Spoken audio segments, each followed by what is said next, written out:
জয় বাবা কাশী বিশ্বনাথের জয়। সকাল সকাল বেরিয়ে পড়েছি, এখন পুরো প্যাকিং হয়ে। এখন বাজে তোমার 3টে।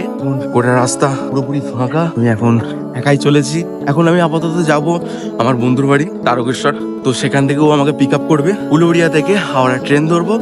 হাওড়া থেকে ওখান থেকে ট্রেন ধরে তারকেশ্বর নামবো। অনেকদিন পরে এরকম চড়া গভীর ভোরে এই উঠলাম, আশেপাশে বিশাল অন্ধকার, ভালো লাগে ব্যাপারটা। এখন আমি একটা কথা ভাবছি, ট্রেনে এত কিছু মাল তো নিয়ে যাবো, এবার ট্রেনে না ফেলে আছে কিছু, আমাকে সাবধানে নিয়ে যেতে হবে। ঘুম একটু কম হয়েছে ঠিকই, কিন্তু যাচ্ছি ট্রেনে একটু ঘুমিয়ে নেবো, সবকিছু ঠিকঠাক করে রেখে দুজনেই একটা বাইকের ওপর জার্নি করবো, প্রায় 800 থেকে 900 কিলোমিটারের কাছাকাছি। তো আপনারা যারা আমার ব্লগ দেখছেন প্লিজ পাশে থাকুন, আর যাত্রাটা দেখুন কতটা সুন্দর হয় আমার। তারকেশ্বর একটা নিশাদার লোকাল 4 নম্বর, আর ডাউন পাঁশকুড়া দিয়েছে 5 নম্বরে। মহাদেবের কৃপায় আমি আর আমার বন্ধু মিলে বাইকে করে বেনারস যাচ্ছি। 600 থেকে 700 কিলোমিটার জার্নিতে আপনারা আমার পাশে থাকলে আমি অনেক কৃতজ্ঞ থাকবো।